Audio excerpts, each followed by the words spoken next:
Yo dudes! Welcome! See, that's kind of cool. I like that, wasn't it? Welcome to Ultimate Vegan Sambos 3 ways!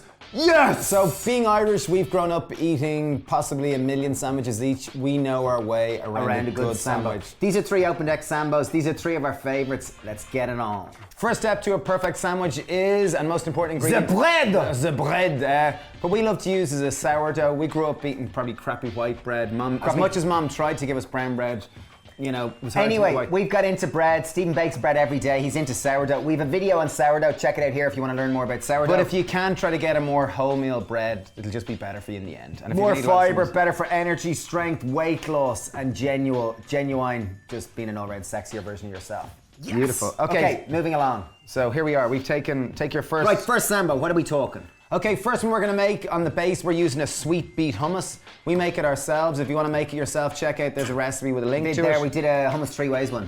Okay, so take our sweet beet hummus. Let's smear it over it. So this is great for kind of pink. It's anyone who's into pink, you know, it's really good. We've lightly toasted this bread. Again, I like to lightly toast it as opposed to too much. It can get caught in your teeth. I like mine super toasted. But okay, so this vegetable, in case you didn't know, it's called an avocado. Oh, it's actually a fruit. It's a Hass avocado. Yeah, it's a Hass avocado. But yeah, definitely one of my top 4 favorite veg. Fruit. Oh, fruit, okay. Oh, crap, if we're talking fruit, I'd say then it's top 10. Okay, well, there you go. I don't know. Okay, so we've sweet beet on the base. We're gonna put some avocado. If you can slice it in the skin like that, and then we're gonna smear them across the top. Then we've taken some toasted seeds. So we toasted sunflower, pumpkin, and sesame. Other suggestions you can put on the top to make this more next level. Chili flakes, lime juice, things like that. I'm quite happy like that. I'm gonna just put just a little bit. Little dusting, okay. Little dusting, Listen, beautiful. There we go. Number 1. Quick, easy, simple, and hard to beat.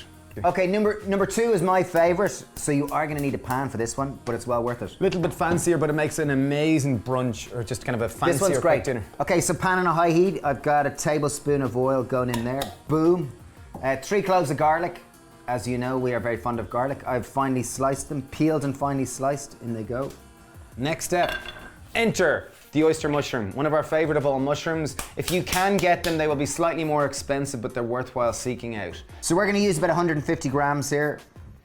Okay, there, now that's 150 grams there, good lads. Now you might be interested to know we've started growing our own oyster mushrooms on used coffee grinds. Okay, now enter David's secret sauce. That's a massive dessert spoon, but I would literally just go in there with 3 tablespoons. So I'm gonna go in with 2 of these Whoppers. So this is David's secret sauce, known as tamari. Give it a good stir to mix that tamari, that wonderful umami flavor into those mushrooms so they start to absorb it. And literally it's a matter of 3 minutes on a high heat, pan frying them until they start smelling amazing. And then just to finish, I have a handful of washed rocket. I'm just putting it in. In America, you guys call it arugula. So this one's a great one for a brunch. Okay, so on the base, we're putting in a vegan coleslaw, easy enough to make yourself. We made a vegan mayo. Click here if you want to check it out. There's a vegan coleslaw video of actually how we did it from start to finish. So that's gone on the bottom. The coleslaw is adding fiber. There's a bit of fat from the mayo and kind of just nice bit of liquid mix. Okay, on top of that, we're going with a roasted veg.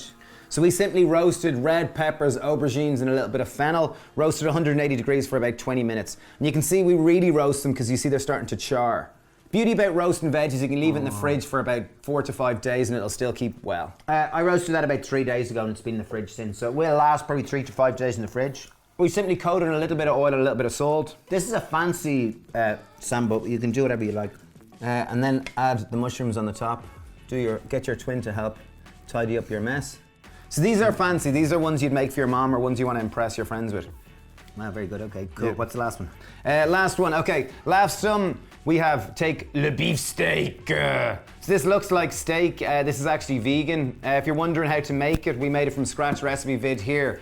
So many people refer to it as seitan. We kind of adapted the seitan and it's pretty rockin'. Looks incredible and remarkable. We made it completely from scratch though, really good. Takes about half an hour class. Okay, take your toasted sourdough, lightly toasted. We're taking our own sun-dried tomato pesto. Smearing on 1 quick layer of sun-dried tomato pesto. Next step, take your vegan steak, knife and fork, ensure it's a steak knife, and we're gonna slice it. Like, look at that, look how that actually cuts like meat. Jeez. Like, look at that. So what we're doing is we're just slicing it up into chunks, which is going to go on top of the sun-dried tomato pesto. Okay, so next up I'm going to put a little bit of rocket down, just for a bit of colour and a bit of green. Add a bit of nutritional value. Next, take our steak, putting it down there like that. Okay, next up, just to top that off, we've got some vegan kimchi. Click here if you want to learn how to do it. But you can buy store-bought one. This is a lovely brand from a lovely couple from Ireland that we know. Very cool. Culture Club. But a little dusting of this on top. Kimchi is just a sauerkraut with kind of ginger and chili. Generally comes from Korea. Fantastic one. And by adding to this, you're adding that kind of acidity. One, it'll bring in. Two, it'll bring a lot of fermented food, so good probiotic bacteria. So dudes, there you go. 3 of our favourite toasted sambos. 3 of our ultimate sambos. Yeah, give them a shout. Let us know what you like for sambos. We'd love to know genuinely. And pick your winner. And please subscribe. We love what we do, and we'd love you to subscribe. Thanks, Mil, for watching. Mwah! Cheers. Bye.